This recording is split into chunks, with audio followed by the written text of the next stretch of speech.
Y continuamos.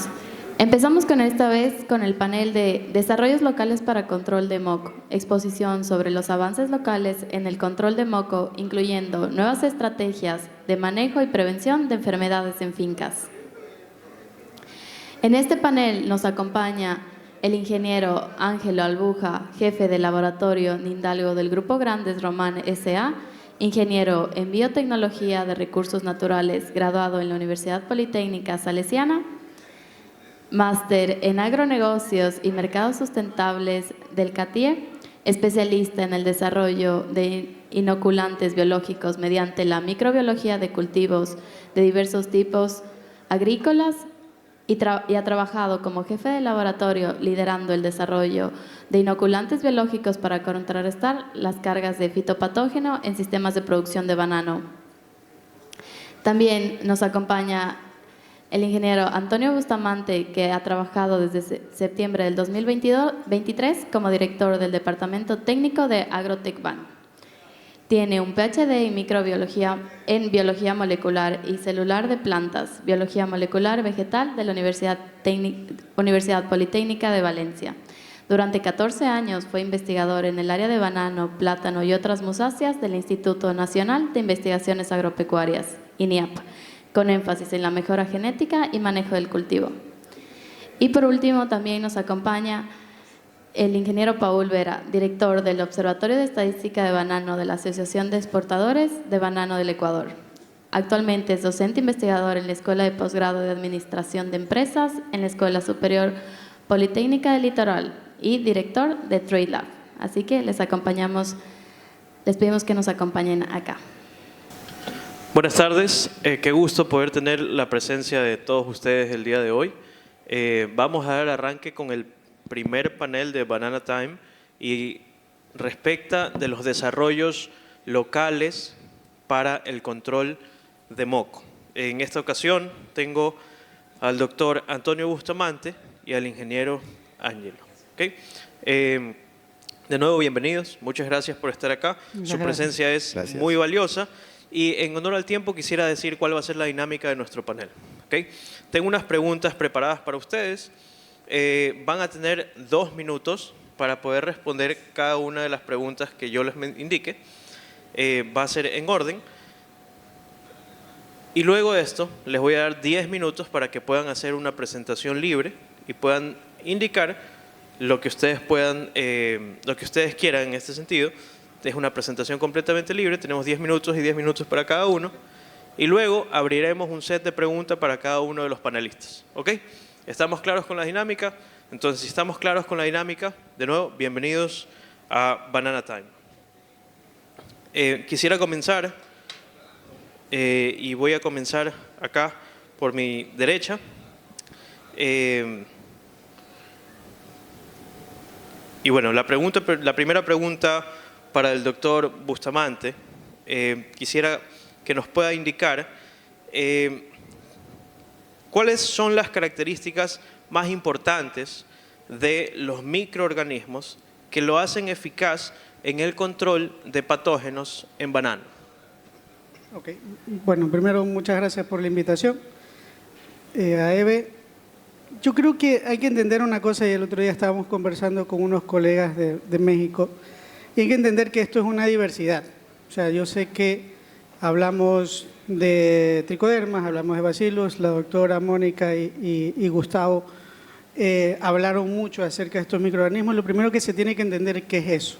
Es un complejo para nosotros poder controlar este tipo de patógenos. O sea, sí se evalúan, se presentaron otras alternativas como actinomycetos, se están hablando de lactobacillus. O sea, se tiene que entender que el manejo de microorganismos siempre va a tener que ir a un equilibrio en el suelo. ¿Okay?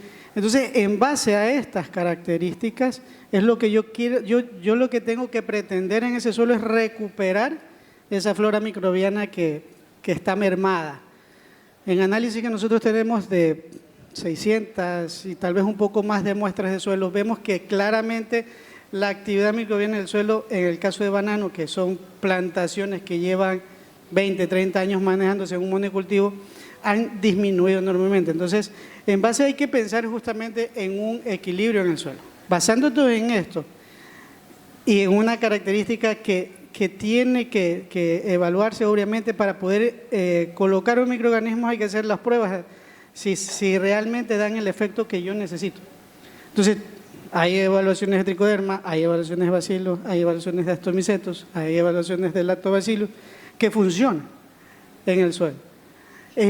Y después a eso, y algo fundamental que tendrían que para mí hacer una pregunta los que vayan a aplicar microorganismos es cómo en el proceso de producción yo estoy manteniendo esta actividad antagonista que tiene el hongo, que es fundamental.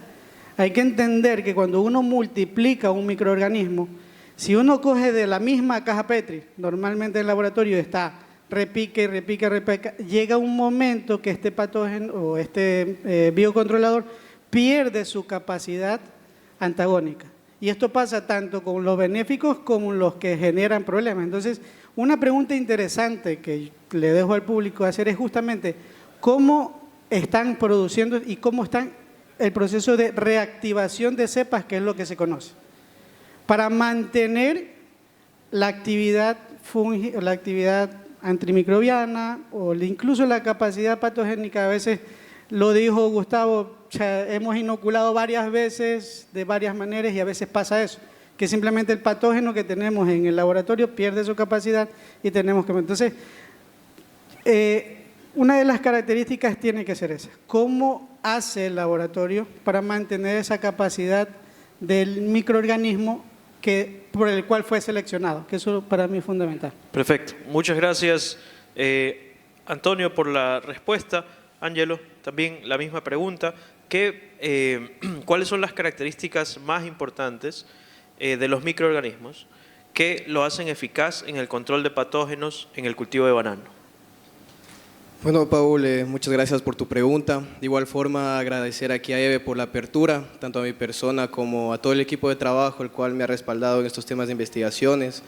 Respondiendo a la pregunta, tenemos claro de que la viabilidad microbiana, la gran variabilidad que tenemos en el suelo, debe surgir debido a diversas sinergias que nosotros podemos ofrecer, como es materias orgánicas, como son fuentes minerales. Sin embargo, no todo el campo microbiológico en el suelo tiene la capacidad de trabajo ni de sinergismo para un tipo de individuo, en este caso un cultivo. Es por eso que los laboratorios, el primer nivel que tienen que ofrecer primero es encontrar microorganismos que tengan la capacidad de generar bioestimulación, de generar procesos de biocontrol a través de diferentes metabolitos, tanto principales como secundarios, que ejerzan una amplia gama de capacidad sinérgica con otros patógenos para poder crecer en armonía.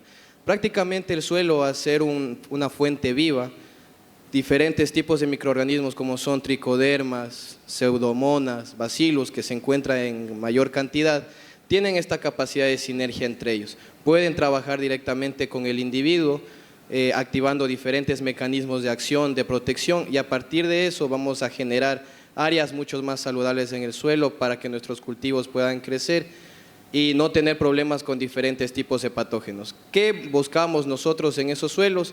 Generar, campos de supresividad. Cuando nosotros generamos campos de supresividad, hacemos que los microorganismos tengan en cuenta que deben producir metabolitos, polipéptidos, pueden producir también diferentes tipos de moléculas o compuestos que actúen como antioxidantes en la zona de la rizósfera de la raíz. Gracias, Paul. Muchas gracias, Ángelo. Continúo con la siguiente pregunta para Antonio. Quisiera que nos pueda mencionar, desde su perspectiva, cuáles son los principales desafíos que enfrentan los productores al implementar biocontroladores como tricoderma. Yo creo que uno de los principales desafíos es, primero, la selección de qué utilizar, ¿no?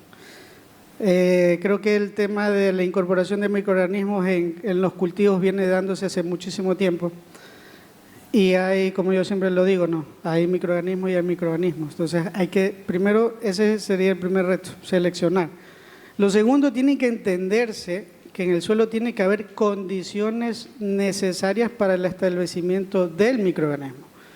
Estamos hablando de humedad, estamos hablando de materia, yo no me atrevo a veces a decir incluso materia orgánica, sino más bien materia vegetal, verde en el suelo que le permita la colonización y el establecimiento del microorganismo. Ya mismo van a ver unos datos que más importante a veces, y lo atrevo a decir ahorita, a veces más importante tener en el suelo es, para el establecimiento del microorganismo, es materia vegetal verde, que a veces la misma materia orgánica, por unos datos que ya los voy a mostrar más adelante. Adicional a eso, hay que entender de qué yo voy a aplicar en mi suelo. Entonces, hay dos formas, yo siempre lo explico, hay dos formas de aplicar un microorganismo o tener el efecto del microorganismo que uno desea. La primera es a través de sus metabolitos secundarios, que generalmente nosotros obtenemos estos mecanismos secundarios en un medio de multiplicación líquido, y lo otro es aplicar estructuras reproductivas del hongo que generalmente vienen en una presentación en polvo. Entonces, todo depende de qué es lo que quiera lograr el productor para poder tomar una decisión de qué hacer y qué no hacer. Entonces, esto viene dado si yo quiero compartir un patógeno, ya le dijo Freddy perfectamente en su presentación, tengo que entender dónde está, cuánto está, cómo se me está distribuyendo para yo poder tomar una decisión. Si lo que voy a aplicar son metabolitos secundarios o si lo que quiero y necesito es la colonización del suelo. Bajo este concepto, uno actúa más rápido que el otro, pero uno puede ser más eficiente que el otro, pero eso ya lo va a tomar el productor al momento que quiera enfrentar este tipo de patógenos. Muchas gracias, Antonio. Ángelo, la misma pregunta, la repito. ¿Cuáles son los principales desafíos que enfrentan los productores de banano al implementar biocontroladores como tricoderma? Bueno, uno de los principales manejos que se podría integrar dentro de toda finca bananera es el cambio de estructura en el manejo principalmente. ¿Por qué? Debemos conocer primero cómo actúa la microvida en el suelo, y bien lo dijo acá el doctor Bustamante. Primero hay que conocer las condiciones que nosotros debemos tener en toda el área de la rizósfera. Segundo, se considera ampliamente fuerte el uso de activadores anaeróbicos, de microorganismos anaeróbicos, que tengan la capacidad de trabajo mucho más alta en fuentes donde yo sí soy fiel partícipe en fuentes de carbono. ¿Por qué? Porque el carbono es un elemento que contiene altas estructuras de reserva para que los microorganismos puedan interactuar directamente, ya sea con el nivel de fertilización, ciclos de fertilización, enraizantes y de igual forma el trabajo dinámico con diferentes tipos de microorganismos. Los agricultores principalmente deben integrar todo este manejo a su sistema porque es muy importante mantener el ciclo de la microvida alta, ya que la pérdida constante de microorganismos de la microvida del suelo va a generar problemas, y con muchos hemos visto en los tipos de suelo que son altamente compactos. ¿Qué pasa si tenemos un suelo altamente compacto?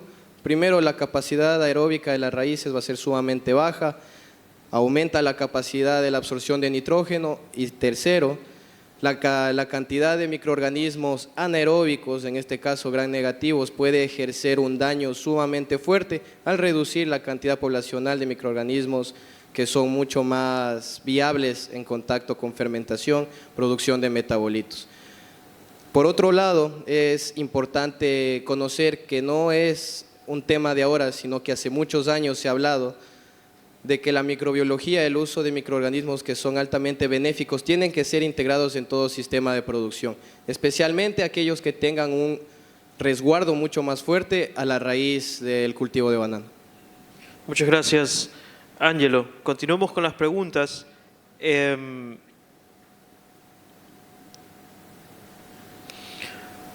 ¿Cómo pueden los agricultores de banano medir el impacto del uso de estos tricodermas y otros microorganismos en la salud de sus cultivos?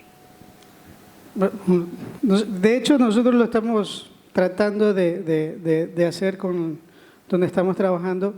Nosotros lo llamamos actividad biológica del suelo. Entonces, una de las cosas que comenzamos a ver justamente es la descomposición de material verde. la transformación de este material verde en materia orgánica, la microflora y microfauna del suelo que se va mejorando. Tú vas a ver estructuras radiculares más desarrolladas, tienes que ver una actividad, lombrices, artrópodos, ese tipo de insectos volviendo a tu plantación.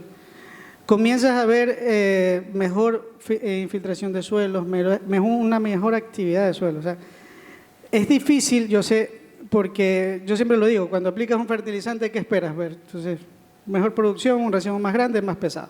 Cuando aplicas microorganismos es más complejo poder demostrarle al productor que estos microorganismos están funcionando. ¿Cómo lo puedes hacer? Algo visible, como te digo. Comienzas a determinar la degradación de la materia verde, por eso te digo que para nosotros es más importante la materia verde que la materia orgánica para poder evaluar la efectividad de estos microorganismos. ¿Sí? Que la descomposición del pseudotallo no apeste. Cuando tienes un pseudotallo cosechado que se está descomponiendo, y hay dos cosas, hay una fermentación o hay una descomposición. En teoría la descomposición no debería apestar.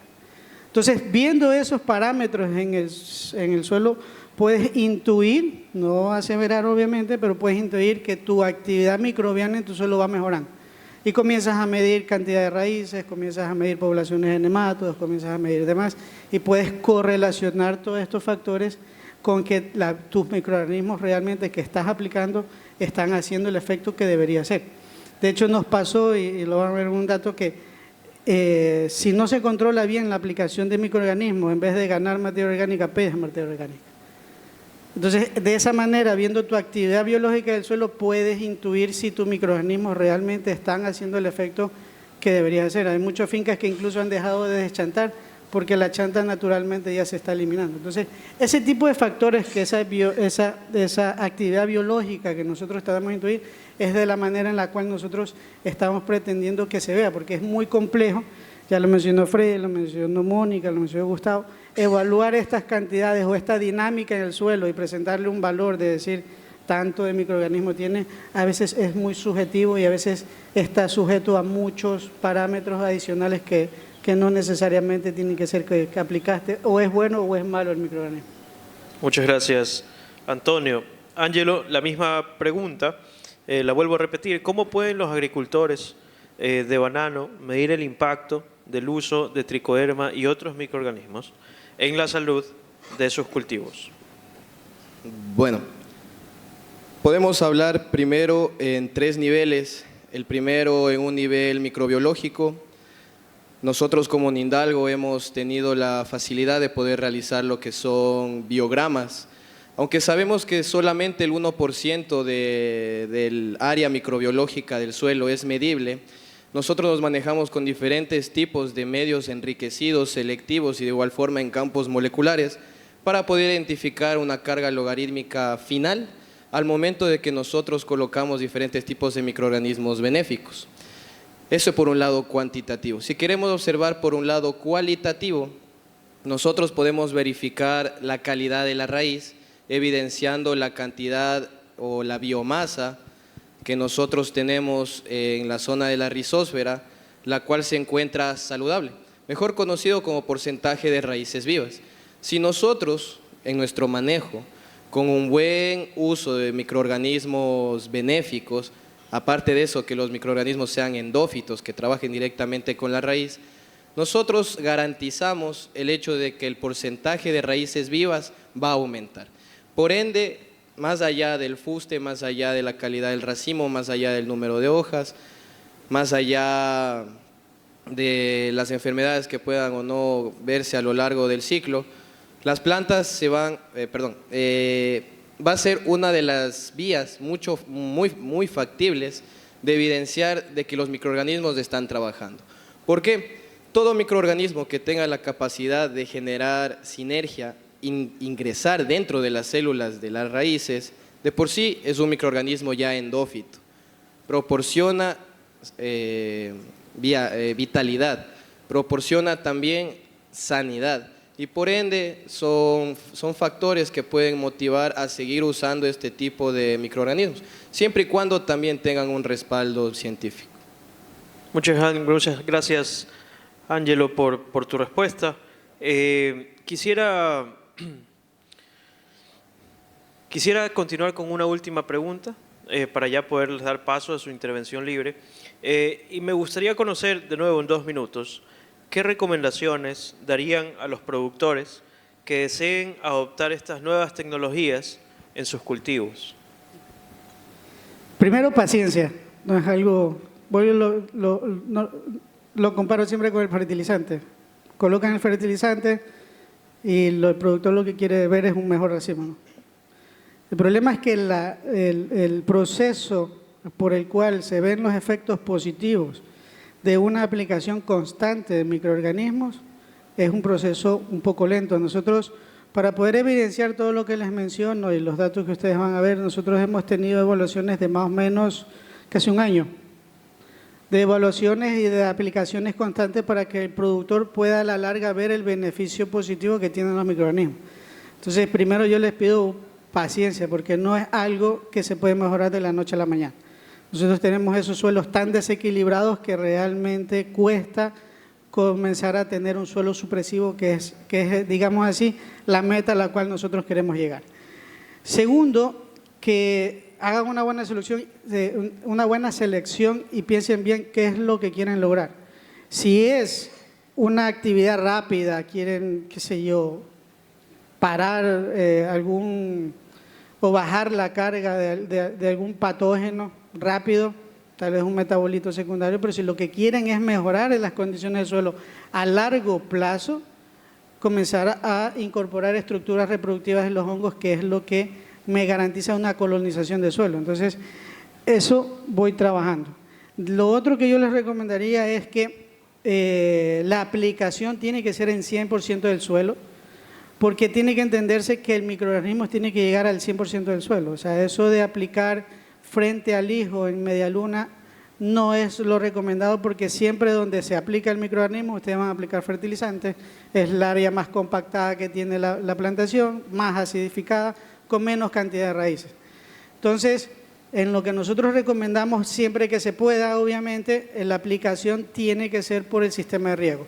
No estoy hablando de fertirrigación, tal vez un inyector, un Venturi, una estructura no tan costosa que me permita llegar al suelo y al 100% del suelo. Eso es fundamental para yo comenzar a colonizar el 100% de mi suelo y comenzar a ver estos beneficios. Se habla que los microorganismos disponen nutrientes, desbloquean nutrientes, ayudan en la absorción de nutrientes, pero vuelvo y les repito, esto no es inmediato.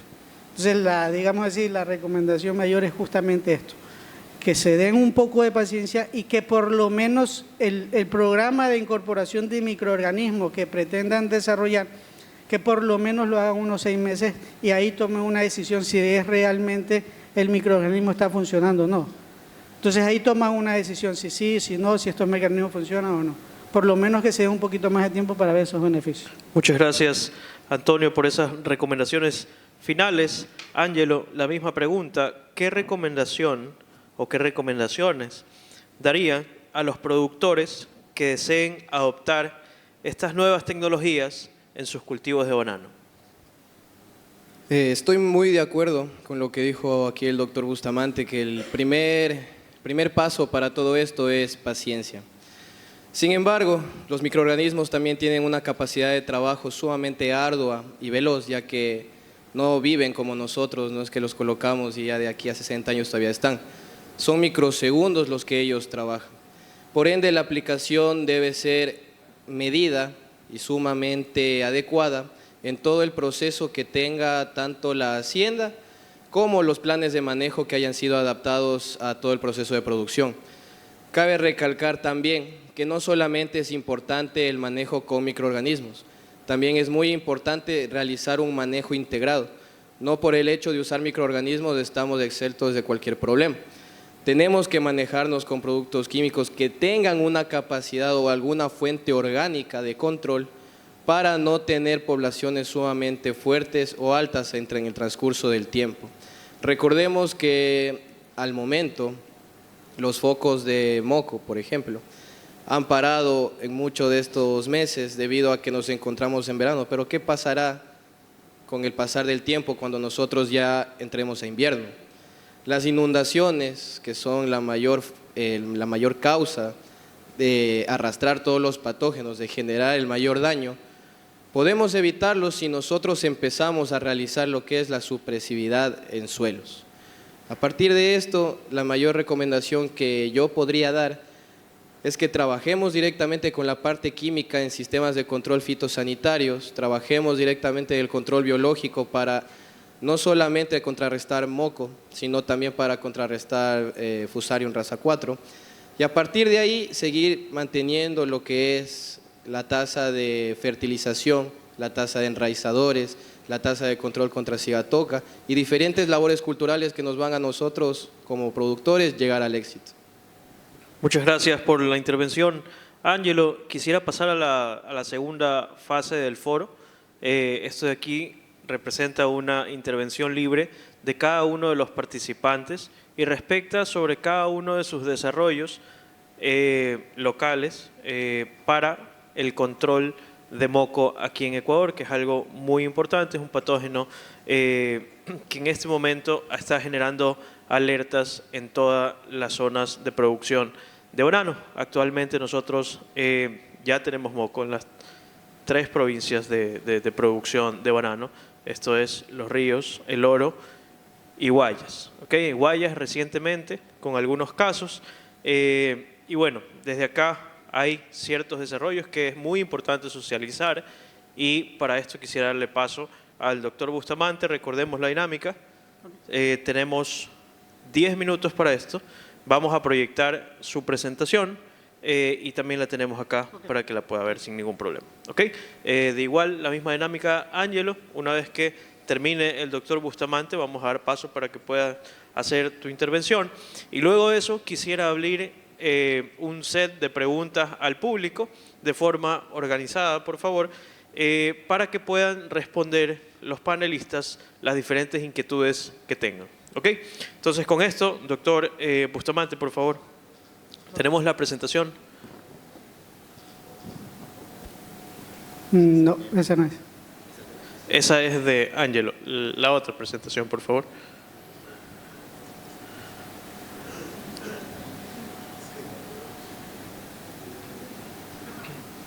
Aunque si la tienen, que lo dé Ángelo primero, no tengo problema. ¿Demoramos o le damos paso a Ángelo?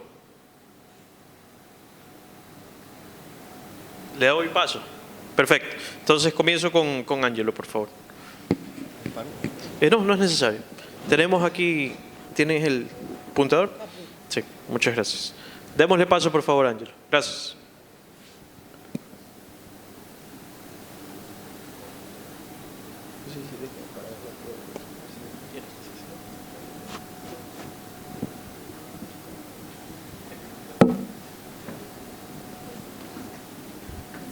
Bueno, como ya dije desde el principio, tanto para mí como para mi equipo de trabajo es un honor poder llegar a estas instancias. Quiero darles a conocer un proyecto que comenzó con un objetivo sumamente claro, el cual lo venimos desarrollando ya 3 años y al día de hoy podemos presentar resultados sumamente alentadores y sumamente concretos. Nuestro proyecto fue denominado Desarrollo de Suelos Supresivos y Resultados de Producción en el Cultivo de Banano de Alta Densidad, 2.800 plantas por hectárea, en suelos contaminados de Ralstolia solanacearum moco. El contenido que nosotros vamos a observar rápidamente es la obtención de cepas nativas que tengan acción bioestimuladora, la acción biocida de diferentes tipos de productos que tienen un principio activo para control de Ralstonia, tanto in vitro como in situ, el protocolo de contención contra Ralstonia solanacearum raza 2, los resultados que hemos obtenido en campo, la capacidad de generar suelos supresivos para Ralstonia solanacearum raza 2 y los resultados que tenemos hasta el momento en producción. En la obtención de inoculantes biológicos endófitos de raíz podemos observar como primer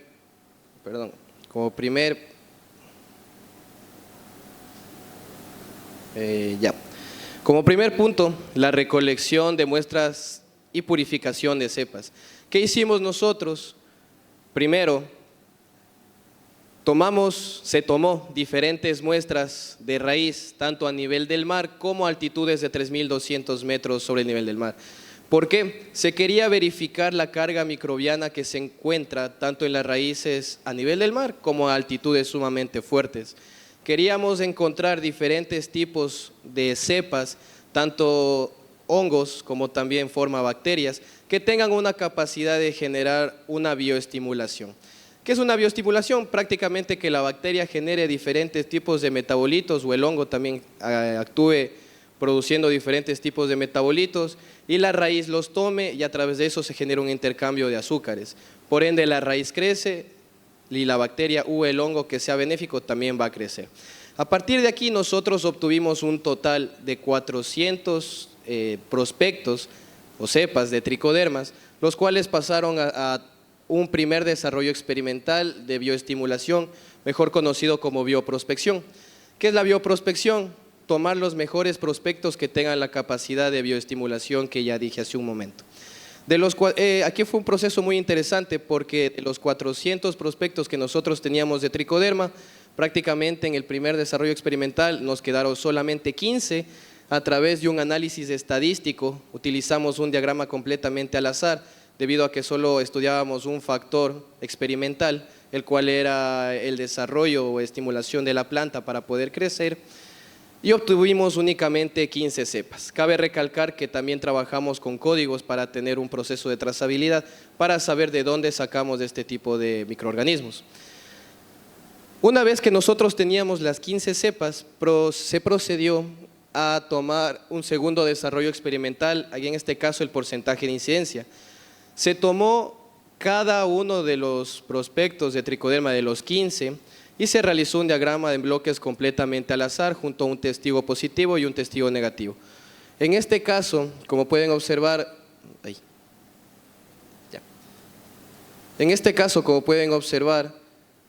aquí, mejor conocido como un dual test, se verificaba que todos los prospectos de tricoderma tengan la capacidad de poder generar metabolitos y control in vitro.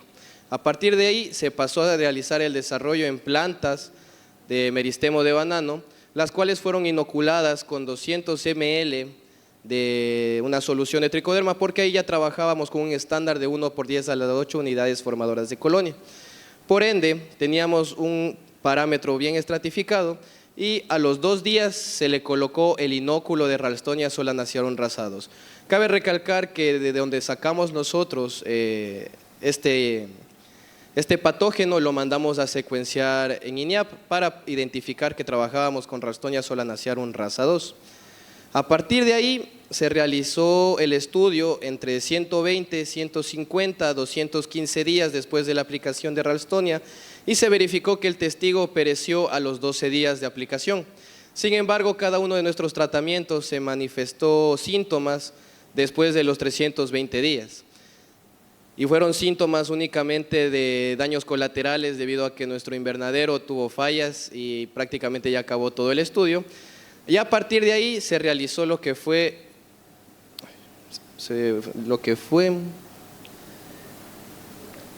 la secuenciación y el acondicionamiento del producto. Mandamos a secuenciar los hongos que nosotros teníamos, donde de los 15 únicamente nos quedaron 8 cepas que tenían la capacidad de generar control contra Ralstonia solanacearum, de los cuales no se vio porcentaje de incidencia ni de daño.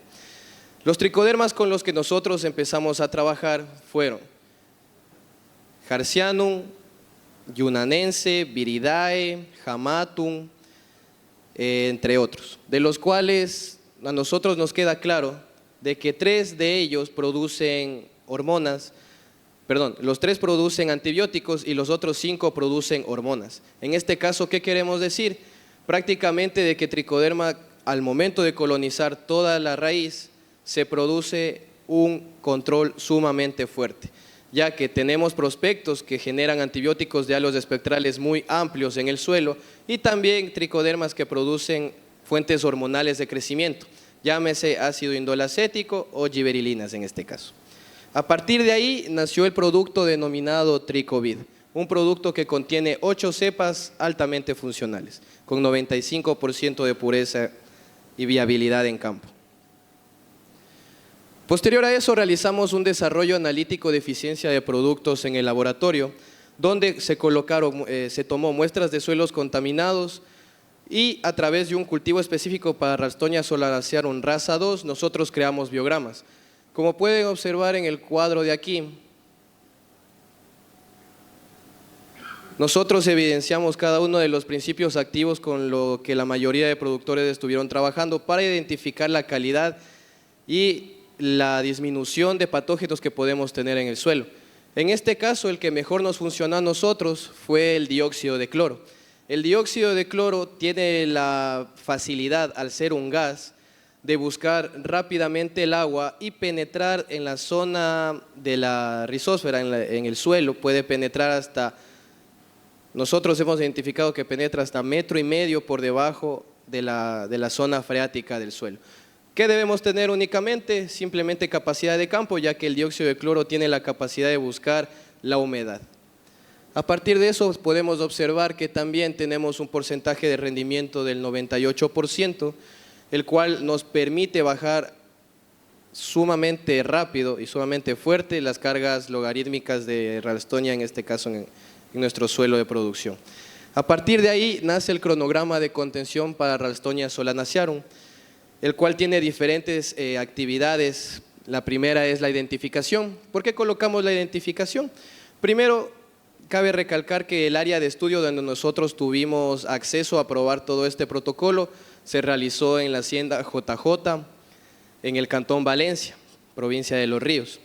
Por ende, la hectárea ya estaba sumamente pelada, era un área no limpia porque estaba altamente contaminada. Sin embargo, se lo coloca porque diferentes protocolos a nivel mundial dan a conocer la identificación como primer paso.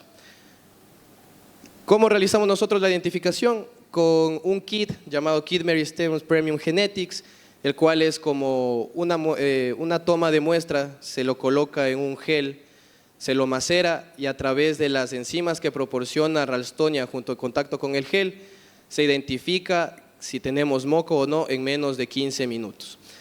Después tomamos una muestra de suelo, esto se puede hacer en la misma semana. Tomamos únicamente 100 gramos de suelo y verificamos la carga logarítmica que nosotros tenemos en ese momento. A partir de ahí, en la semana 1, hacemos la remoción de la biomasa. Debemos quitar la mayor cantidad de materia verde que nosotros tengamos, debido a que toda esa materia verde contiene altas cargas de Ralstonia.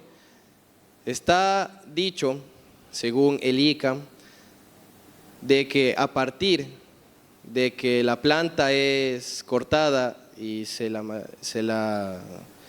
realiza en pedazos en el suelo, en el área de cultivo, el patógeno tiende a vivir hasta 300 o 420 días después de haber realizado el corte.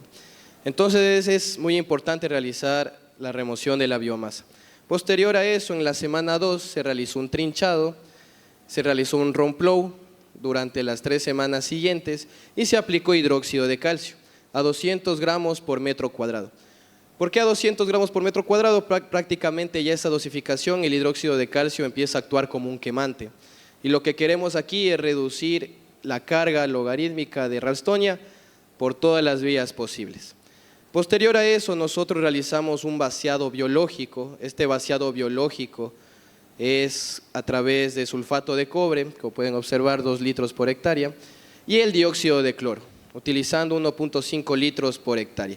¿Qué queremos aquí? A través de la capacidad de campo que nosotros ya hemos regado, los productos tienen la capacidad de buscar, como ya dije, la humedad, de buscar el agua y generar un control sumamente fuerte en la aplicación de estos para Ralstonia. A partir de eso también generamos un control de maleza y de insectos, mandamos un presistémico y un preemergente, debido a que tanto los diferentes tipos de insectos, hablemos de picudo, es un vector sumamente fuerte. Hablemos también de las malezas. Está dicho que 400 tipos de maleza tienen la capacidad de mantener a Ralstonia solanacearum en la raíz como hospedero. Y a partir de ahí realizamos un muestreo de suelo en la semana 6. En la semana 6 nosotros logramos identificar si bajamos o no la carga logarítmica en nuestro área de producción. Como pueden observar, de la semana 6, 7, 8 y 9, prácticamente un mes, nosotros generamos la inoculación de tricovid y microsoil. Tricovid es el producto ya antes mencionado, el cual fue estudiado con las 8 cepas de tricoderma. Y Microsoil es un producto sumamente bondadoso, es un bioestimulante que tiene la capacidad de entregar proteína a todos los microorganismos benéficos. También tiene una fuente sumamente amplia, enzimática, de sideróforos, como son los lactobacillus, que tienen la capacidad de pasar el hierro Fe+3 a Fe+2.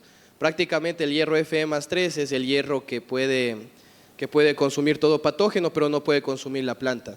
Y el hierro Fe+2 es sumamente amigable para la planta. A partir de ahí, también realizamos lo que fue la resiembra en la semana 11. Este es una pequeña muestra de todo el cronograma que nosotros realizamos, tanto desde el inicio hasta la parte final de la cosecha. Como pueden observar, desde la semana 6 hasta la semana 22, tratemos no tuvimos de culminar. Tienes 4 minutos más para la presentación, por favor. Listo. A partir de ahí, también pueden observar en toda nuestra área de producción, únicamente tuvimos el 1% de incidencia. De 2.800 plantas, prácticamente se nos murieron 28. Tuvimos más muerte por CMV que por la propia Ralstonia. Y eso lo identificamos acá adelante. La capacidad de nosotros de generar suelos supresivos es debido a que las plantas que se contaminan en la misma área de producción poseen una carga logarítmica en el suelo sumamente alta, pasa por encima del 4, que ya supera el umbral de daño. Sin embargo, las plantas que se encuentran juntas no presentan el patógeno y tampoco en el suelo presentan lo que es la carga logarítmica superior a 4, está sumamente inferior. ¿Y eso cómo se logra? A partir del uso de Tricovid y Microsoil, la inoculación perfecta para los cultivos. Y eso también podemos evidenciarlo en la parte de aquí. Prácticamente este es un medio de cultivo de Ralstonia de esta área y este es un medio de recuperación de tricoderma en estas 2 plantas que se encuentran al lado de la infectada. Los datos de producción que nosotros tenemos al momento en una población sumamente alta es que hasta la semana 39 nosotros nos encontramos por encima del 0.80 de ratio. La producción de cajas de banano hasta la semana 39 fue de 664 cajas, hasta la semana de hoy ya llegamos a completar las 1010 cajas. El porcentaje de raquis es en promedio de 17,13, el porcentaje de merma es de 10,11 y todos estos resultados lo hemos logrado a través del uso de Microsoil y de Tricovid. Muchas gracias. Gracias, Ángelo, por la intervención. Le damos paso al doctor Bustamante para que pueda continuar con su intervención. Recordemos, tratemos de no exceder el tiempo establecido. Tenemos algo más de 10 minutos para poder arrancar con las preguntas del público. Ok, muchas gracias por el tiempo. Analicemos algunos casos. Esto es una recopilación de casos, es más o menos, creo que son como unas 2.000 hectáreas que estamos manejando y hemos visto y hemos estado mirando la evolución de la enfermedad y quiero discutir algunos casos con ustedes para difundir un poco las experiencias que tenemos hasta el momento del manejo de estas fincas. Entonces, aquí vamos a analizar 12 fincas. Si ustedes ven, bueno, están del 1 al 12. Me van a disculpar que no mencione las fincas porque obviamente la mayoría de productores aún siguen con el tema de que no les gusta que se mencione que su finca tiene el problema. Pero esos son los niveles de infección. Aquí tenemos el número de fincas, ¿sí? Y el nivel de infección que está acá. Estos son el número de casos. Tenemos fincas mucho más severas. Esto más o menos, para que ustedes tengan una idea, traté de coger las fincas con un nivel de hectareaje casi igual. Primera pregunta, ¿picudo sí o no? Lo mencionó Mónica hace un momento. Estos son los niveles de infección de picudo y están en la misma unidad, ¿no?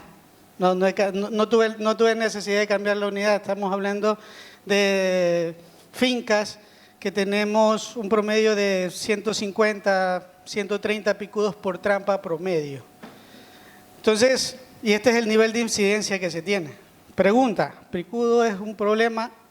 Aquí tengo más casos que picudos, acá casi igual, y en esta finca de aquí tengo más picudos que casos. De la experiencia de nosotros todo va a depender del nivel de infección que yo tenga en ese suelo. Porque en la finca 8 que ustedes ven, que hay mayor cantidad de picudos que casos, es porque probablemente en ese suelo aún, digamos así que Ralstonia no se ha colonizado al 100% y el picudo no se convierte en un vector de la finca. ¿Ok? Pero en el caso de que yo tenga una población medianamente baja, pero el nivel de infección dentro de esa finca es alto, el picudo sí es un problema. De hecho, si ustedes se dieron cuenta en la presentación de Mónica, en uno de los mapas presentó los casos dentro de la finca y si ustedes se dan cuenta, se pudieron observar, al lado de los focos viejos aparecen los focos nuevos. Una de las teorías que tenemos en las fincas, que hay una incidencia muy alta, es que el picudo termina siendo un vector. Y aquí rápidamente una investigación que estamos terminando con la Universidad de la UTQ, hemos cogido picudos de plantaciones de banano con problemas, hemos aislado patas, alas, insectos, abdomen, intestino y hemos terminado aislando la bacteria e incluso del intestino del insecto. Entonces, no presento más datos porque está por publicarse este de aquí, pero se los dejo como un question mark ahí, que el picudo va a depender mucho del nivel de infección que yo tenga en mi finca para que se convierta no en un problema. Este es el gráfico de la evaluación de la semana 50 a la semana 42 de los casos que quiero analizar con ustedes y obviamente analizarlos en esta manera va a ser muy complejo. Primer caso, mayor infección. Aquí en esta finca nosotros llegamos a identificar en el primer monitoreo, y aquí lo mencionó claramente Freddy, de que nosotros para poder manejar el problema tenemos que saber cuánto tengo, cómo tengo, dónde está y cómo está para poder desarrollar una estrategia de manejo. En esta finca comenzamos el monitoreo y aparentemente no teníamos infección. Si ustedes ven, en la semana 50 a la semana 9 no apareció un solo caso, pero de repente en la semana 11 aparecieron 350 casos de infección de la finca. ¿Qué pasó ahí? ¿Qué pasó ahí? Realmente lo que pasó en la finca es que el nivel de aprendizaje que tuvieron para la identificación de los síntomas fue bastante erróneo. Y lo que me estaban a mí identificando como Erwinia terminaban siendo plantas con Ralstonia, con moco. Entonces, cuando ya se pulió el tema de identificación de síntomas, esta fue la curva que comenzó a manejar. Y si ustedes ven, la dinámica comenzó a bajar drásticamente el nivel de presencia de casos, incluso a llegar a la semana 35, 36, 37, 30, hasta la 39, de no presentarse un caso más en esa finca. ¿Ok? Ya les voy a hacer un resumen de por qué pasan estos casos. Menor infección, semana 52, 50, 2 casos, 50 y 51, semana 5, un caso. Pero miren, el siguiente caso apareció en la semana 29. Esto corrobora de que simplemente la enfermedad no tiene un control. Aparentemente el productor en esta finca de aquí dijo, yo tengo controlado el problema, ya no me apareció un caso más. Levantó los brazos, quitó bioseguridad, se iba a evaluar el tema de amonios cuaternarios y simplemente no llegaban a la concentración y se confió. Cuando de repente les volvió a aparecer otro caso.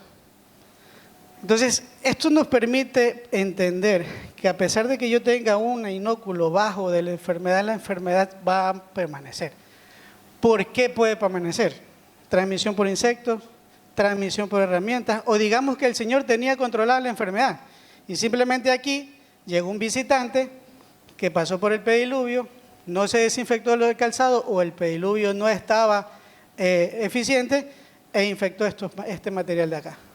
Entonces, el nivel de infección de la finca es fundamental para poder desarrollar una estrategia de manejo. Y ojo, el hecho de que yo tengo un periodo de más de 20 semanas que no me aparezca un síntoma no quiere decir que yo, señores, ya tengo controlada la enfermedad y simplemente tengo que bajar los brazos para no comenzar a manejar.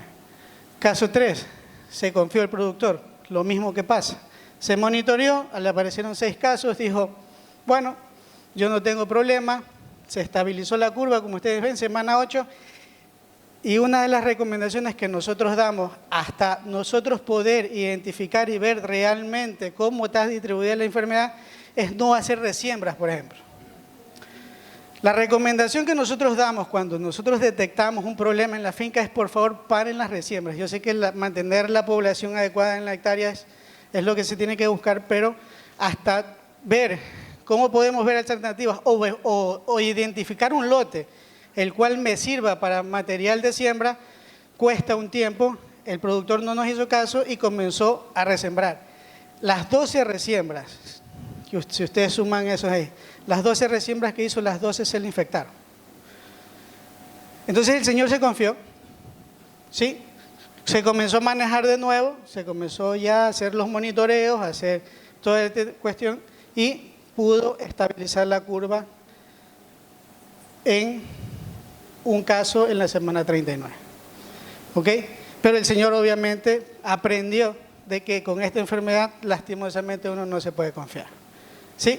¿Qué tiene de particularidad? Y lo mencionó Mónica, y yo también cada vez que yo voy a las plantaciones me preocupo cuando me dice un moquero, doctor, venga que tengo una duda.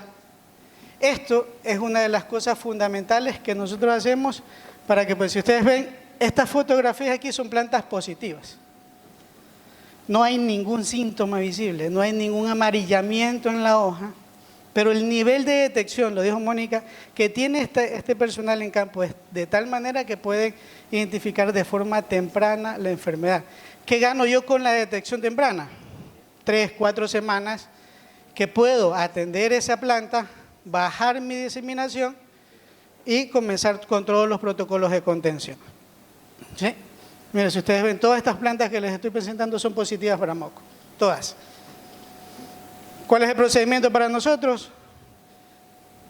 Cortamos la hoja que el moquero, porque sí tenemos moqueros nosotros aquí en Ecuador, identificó y nos vamos directamente al cormo porque hacer una ventanita aquí lastimosamente puede confundir con los síntomas.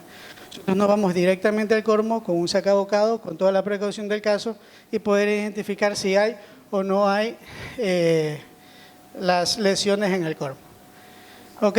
En plantilla, esta es una plantilla que se sembró la semana 9, se sembraron 6.800 plantas. ¿Ok? Y si ustedes ven aquí lo que siempre nosotros hemos dicho, la aparición de síntomas en una plantilla viene dada desde la semana 8 hasta la semana 12, la primera época de aparición de síntomas en una plantilla. Lo corroboró aquí, se sembró en la semana 9, ¿sí? Y los síntomas comenzaron a aparecer en la semana, si ustedes ven la curva ahí, 18, 19, 20. Se aparecieron un número de plantas. La siguiente época y la más crítica para el manejo de la enfermedad es cuando la planta comienza a florecer. Y esto lo demuestra aquí en la semana 26. La planta comenzó ya a salir su bellota, la planta se debilita y es una puerta fácil para demostrar los síntomas de moco. Por eso las evaluaciones o el manejo que se tiene que dar a estas plantaciones es continuo y por lo menos tiene que llegar a la primera cosecha. De ahí en adelante hubo problemas en esta plantilla porque una de las recomendaciones que nosotros damos es disminuir el orificio de la funda para impedir contaminaciones por insectos. Entonces, ¿qué pasó en esta finca? El administrador tenía un saldo de fundas, ¿sí? del orificio grande y las colocó y de ahí en adelante el 60%, 60-70% de los casos que aparecieron en las plantillas fueron problemas por insectos con síntomas en racimo. Probablemente si se hubiese mantenido un orificio mucho más pequeño, el nivel de infección en esta plantilla hubiese sido bajo. A pesar de eso, de las 6.800 plantas aparecieron más o menos 32 plantas positivas, que da algo así más del 0.5% de infección hasta, obviamente, la aparición en la cosecha aquí. Antonio, tenemos 4 minutos Ok. para culminar con la presentación. Rápidamente, esto es la plantilla y esto es una de las cosas que nosotros estamos manejando ahora. Cuando se manejan sistemas de doble hilera, que es lo que nosotros recomendamos, pasamos de una planta enferma que normalmente haciendo el cuadrado del 10 por 10 en una plantación normal se está llevando algo así como 12 a 16 plantas, más o menos. Mónica lo dijo, el tema de costo económico de moco viene dado por el lucro cesante de la plantación. Entonces, si nosotros reducimos el número de plantas que nosotros vamos a eliminar, podemos eliminar ese lucro cesante. Entonces, cuando nosotros tenemos un sistema de doble hilera, ¿sí? En una, más o menos manejando 1.350 a 1.400 plantas por hectárea, nosotros por cada planta enferma, el lucro cesante o el número de plantas baja a 7. Entonces, yo puedo pasar de 13 plantas a 7 plantas y me mantiene, como ustedes ven, el control de la enfermedad, ¿sí? Aquí me gusta esta foto interesante porque a esto es lo que nos tenemos que comenzar a acostumbrar lastimosamente en nuestras plantaciones. Si ustedes se dan cuenta, un foco nuevo, pero al lado ya tenemos un foco recuperado, ¿sí? Ya está un foco recuperado.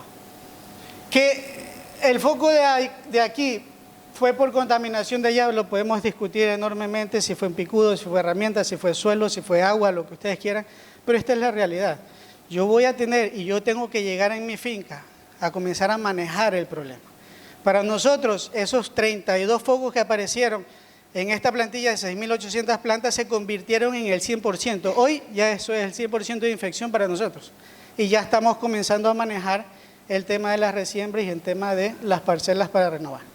Y aquí un caso que no aplica protocolo, estos datos los pudimos obtener porque el administrador es amigo mío y siguió haciendo el monitoreo aunque el dueño estuvo en contra. Y ustedes van a ver dos cosas aquí. Ustedes van a ver que dice plantas con virosis 2, porque así las llaman en la finca, y plantas vecinas. Las plantas vecinas es porque el productor simplemente tomó la decisión de inyectar solo la planta enferma, nada más, y ir manejando la plantación a medida que iba avanzando. Cuando nosotros entramos en esta plantación y comenzamos a hacer el primer monitoreo, si ustedes se dan cuenta, entre las plantas vecinas y las plantas infectadas, más o menos daban como 1.000 plantas afectadas en ese momento. Obviamente, el productor se dio cuenta que tenía que eliminar un número enorme de plantas y tomó la decisión de no continuar con el protocolo. Y se abstuvo y dijo, ¿sabes qué? No, yo lo voy a seguir manejando solo inyectando la única planta. Y esta es la curva que ustedes ven. Para la semana 28, que dijo el administrador del productor, tomé una excelente decisión. El doctor Bustamante era demasiado exagerado para eliminarme por cada planta enferma 13 plantas más, pero esta es la realidad, ¿no? Comenzó a evolucionar la enfermedad y obviamente las plantas positivas que ellos tenían inicialmente eran mayor que las plantas aledañas. Pero llegó un momento de quiebre en esa finca donde desen cuenta las plantas alrededor del foco o las plantas nuevas superaron a los focos nuevos. Entonces, aquí demuestra claramente, y lo dijo Mónica, y lo dijo Gustavo, y lo ha dicho también Freddy, que pretender salvar una planta es prácticamente imposible y lo único que hacen es esta dinámica de la enfermedad. Aquí paró en la semana 42 y 43 y ya dijo el señor, ¿sabes qué? Yo ya no voy a hacer monitoreos. Le pedí de favor que me haga un último monitoreo y esa es la realidad. Vean la curva de las plantas nuevas y vean la curva de las plantas aledañas. Lastimosamente, estas 123 hectáreas al día de hoy, la recomendación sería tumbarlas y comenzar un manejo de eso. Entonces, más o menos esto es lo que ha hecho, ¿sí? El señor dejaba plantas con racimo y todo ese tipo de cosas y esa es la dinámica que ustedes vieron en la presentación. Se olvidó de las medidas de bioseguridad y es la realidad que muchas fincas, lastimosamente en Ecuador, hoy por hoy están viviendo. Simplemente, adicional a esto, Este es un análisis que hacemos de materia orgánica, por ejemplo, y miren la fecha. Este es en enero y este es en agosto de este año. Enero teníamos 4.3 y en agosto, en este caso de aquí, en vez de subir, bajó la materia orgánica. Pero en el resto de muestras, nosotros arrancamos con 5.14 y se sube a 7.5. Por eso yo les dije que para nosotros hoy por hoy, según los resultados que tenemos de un montón de fincas, el tema de materia orgánica sí, obviamente es importante, pero el tema de materia vegetal para establecimiento de microorganismos es fundamental. ¿Por qué? Porque si nosotros aplicamos el microorganismo de forma homogénea en el 100% del suelo, lo que va a hacer este microorganismo es colonizar esa materia verde, aprovecharse la fuente del carbono que tiene y transformar esta materia verde en materia orgánica. ¿Qué pasa en el suelo de que yo bajo la materia orgánica? Inicialmente, si ustedes se dan cuenta, el porcentaje de materia orgánica de ese suelo era bajo, no tenía materia verde y el microorganismo simplemente consumió la materia orgánica, por eso bajó el porcentaje de materia orgánica. Por eso es fundamental saber cómo, cuándo y en qué cantidad aplicar microorganismos. ¿Ok? Y por último, bueno, estas son unas evaluaciones que hicimos, hacemos obviamente nosotros también carga microbiana en el suelo y estas son poblaciones que tenemos. Por último, quiero con esta foto demostrarles que sí se puede. Esto es una plantación totalmente devastada y esta es una plantación que se está renovando. La foto no es mi autoría, es justamente de Jorge Luis Quintana Jr., me la pasó y es la finca de él. Se está sembrando 6 hectáreas. 6 hectáreas. 3 hectáreas de plantilla y al lado su vecino totalmente muerto. Simplemente esta frase con los ecuatorianos la tenemos bastante interiorizada, si se puede. Muchas gracias, Antonio. Le invito otra vez a Ángelo para que pueda subir. Brevemente, tenemos un espacio muy corto para intervención. Si alguien tiene una pregunta, por favor, para hacerlo de forma muy organizada. ¿Alguna pregunta para Antonio o para Ángelo? ¿Alguno de los asistentes tiene alguna consulta? ¿No? ¿Podría levantar la mano si alguien tiene? ¿Sí? Ok. A ver, le ayudo con el micrófono.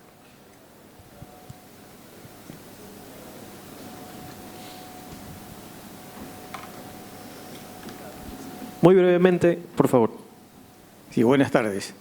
Para los expositores, desde la experiencia de ustedes, ¿alguna relación con el tema del pH del suelo, acidez o alcalinidad, para desarrollar con más agresividad la cuestión del moco? Y si el tema del agua de riego tiene que ver mucho con la captación libre, con la materia orgánica que exista en eso como un medio de transmisión. Por favor, esos comentarios. Gracias. Ok, lo mencionó Gustavo, hay muchísimos factores predisponentes de la enfermedad, pH, materia orgánica, salinidad, incluso estructura y textura del suelo. El pH efectivamente ayuda a la proliferación generalmente en el caso de gram negativas y disminuye la proliferación de gram positivas, en este caso gram negativas Ralstonia, gram positivas Bacillus. Sí.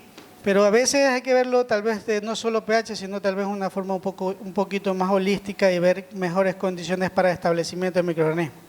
Porque para mí más fácil es aplicar microorganismos y tratar de que los microorganismos o el proceso de mineralización de ese suelo vaya mejorando ese pH, a pensar, por ejemplo, en la aplicación de alguna herramienta para recuperar. Ojo, no estoy diciendo que no se tiene que hacer, sino que tienes que plantearte una decisión. O recupero ese pH o comienzo la incorporación de microorganismos que hagan un efecto secundario, puede ser, y de hecho ocurre, que mejora esa condición de suelo. La segunda era el tema de agua. Yo lo sigo sosteniendo. Para mí el agua de riego no es un problema. Para mí el tema del agua es lo que recorre y acarrea el agua, pseudotallos, hojas, lo que ustedes quieran. Pero y como les expliqué, estamos manejando un hectárea bastante importante.